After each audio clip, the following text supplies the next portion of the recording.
Assalamualaikum warahmatullahi wabarakatuh. Halo teman-teman, perkenalkan saya Meli Samratul Fuadah, NPM 1020809 dari kelas B220.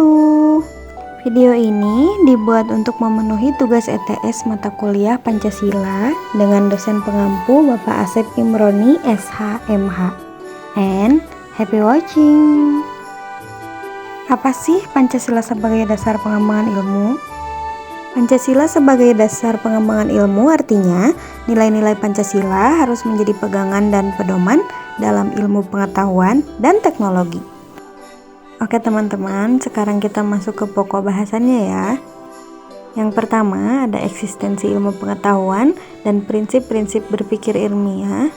Yang kedua ada Pancasila sebagai paradigma pengembangan ilmu.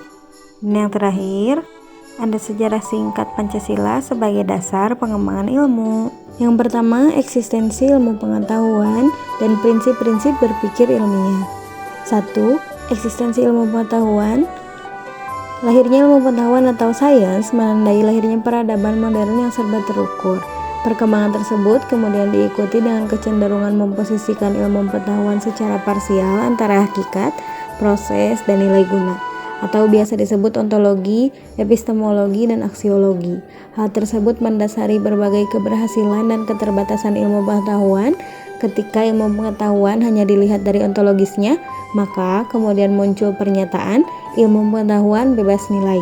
Dalam rangka misi penyelamatan peradaban manusia, para ilmuwan menempatkan ilmu pengetahuan sebagai pencerah untuk mensejahterakan. A. Pengembangan ilmu pengetahuan.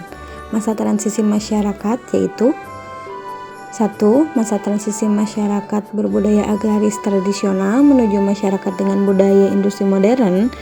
Kedua, masa transisi budaya etnis kedaerahan menuju budaya nasional berkebangsaan. Ketiga, masa transisi budaya nasional kebangsaan menuju budaya global mondial. Yang keempat, batas-batas sempit menjadi terbuka, elektris, namun tetap mentoleransi adanya pluriformitas sebagaimana yang digerakkan oleh paham-paham postmodernisme. Perkembangan ilmu pengetahuan melalui kajian, penelitian, dan eksperimen, yaitu ada 1. Ontologi adalah ilmu pengetahuan yang meneliti segala sesuatu yang ada. Epistemologi adalah ilmu pengetahuan yang membahas tentang teori, sedangkan aksiologi adalah kajian tentang ilmu pengetahuan. Prinsip-prinsip berpikir ilmiah. Adapun beberapa prinsip cara berpikir ilmiah yaitu 1. Berpikir secara objektif, yaitu dengan memandang masalah apa adanya terlepas dari faktor-faktor subjektif, misalnya faktor perasaan, keinginan, emosi, dan keyakinan. Yang kedua, ada berpikir secara rasional, yaitu dengan cara menggunakan akal sehat yang dipahami dan dapat diterima oleh orang lain, mencoba melepaskan unsur perasaan, emosi, dan sistem keyakinan. Selanjutnya, yang ketiga ada berpikir secara logis, yaitu dengan cara menggunakan logika, tidak mengandung unsur pemikiran yang kontradiktif dan selalu rasional. Yang keempat ada berpikir secara metodologis, yaitu dengan cara menggunakan metode keilmuan yang khas dalam setiap berpikir dan bertindak, misalnya induktif, deduktif, sintetis, dan intuitif. Yang kelima dan yang terakhir ada berpikir secara sistematis, yaitu dengan cara berpikir dan bertindak menggunakan tahapan langkah prioritas yang jelas dan saling terkait antara satu sama lain, serta memiliki target dan arah tujuan yang jelas. Selanjutnya ada Pancasila sebagai paradigma pengembangan ilmu. Pancasila sebagai dasar nilai pengembangan ilmu dapat mengacu pada beberapa jenis pemahaman. Pertama, setiap ilmu pengetahuan dan teknologi atau IPTEK yang dikembangkan di Indonesia tidak bertentangan dengan nilai-nilai yang terkandung dalam Pancasila. Yang kedua, setiap IPTEK yang dikembangkan di Indonesia harus menyertakan nilai-nilai Pancasila sebagai faktor internal pengembangan IPTEK itu sendiri. Yang ketiga, nilai-nilai Pancasila yang berperan sebagai rambu normatif bagi pengembangan IPTEK Indonesia, artinya mampu mengendalikan IPTEK agar tidak keluar dari cara berpikir dan cara bertindak bangsa Indonesia. Yang keempat, setiap pengembangan IPTEK harus berakar dari budaya dan ideologi bangsa Indonesia sendiri, atau lebih dikenal dengan istilah indigenisasi ilmu atau mempribumian ilmu. Paradigma Pancasila sebagai dasar strategi pengembangan ilmu. Paradigma sebagai alat bantu para ilmuwan dalam merumuskan apa yang harus dipelajari, apa yang harus dijawab, bagaimana seharusnya dalam menjawab aturan-aturan, dan bagaimana yang harus dijalankan dalam proses persoalan tersebut. Pada dasarnya, pengembangan ilmu dan teknologi yang bermuara pada kehidupan manusia, maka perlu dipertimbangkan strateginya agar pengembangan ilmu dan teknologi memberi manfaat kesejahteraan kepada manusia.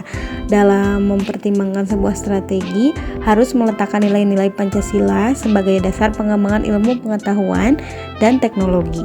Hal ini menggambarkan bahwa nilai-nilai Pancasila sebagai sumber orientasi dan arah pengembangan ilmu dalam dimensi ontologis, epistemologis, dan aksiologis tersebut. Ada beberapa alasan diperlukannya Pancasila sebagai dasar perkembangan iptek dalam kehidupan berbangsa Indonesia, yaitu pertama, adanya pengerusakan lingkungan yang ditimbulkan oleh iptek, baik dari percepatan pembangunan daerah tertinggal maupun upaya peningkatan kesejahteraan masyarakat, penggalian tambang batu bara, minyak, biji besi, emas di berbagai daerah di Indonesia dengan menggunakan teknologi canggih, mempercepat kerusakan lingkungan. Yang kedua, penjabaran sila-sila Pancasila sebagai dasar nilai perkembangan iptek dapat menjadi sarana untuk mengontrol dan mengendalikan kemajuan iptek yang berpengaruh pada cara berpikir dan bertindak masyarakat yang cenderung pragmatis. Yang ketiga, nilai-nilai kearifan lokal yang menjadi simbol kehidupan di berbagai daerah mulai digantikan dengan budaya hidup global. Dengan sikap bersahaja digantikan dengan gaya hidup bermewah-mewah. Solidaritas sosial digantikan dengan semangat individualistis, musyawarah untuk mufakat digantikan dengan voting, dan lain-lain. Sejarah singkat Pancasila sebagai dasar pengembangan ilmu. Yang pertama, aspek historis. Sejarah Pancasila sebagai dasar pengembangan ilmu belum banyak dibicarakan di awal kemerdekaan. Hal tersebut dikarenakan para pendiri negara, cerdik cendekia, intelektual bangsa Indonesia pada masa itu mencurahkan tenaga dan pemikirannya untuk membangun bangsa dan negara.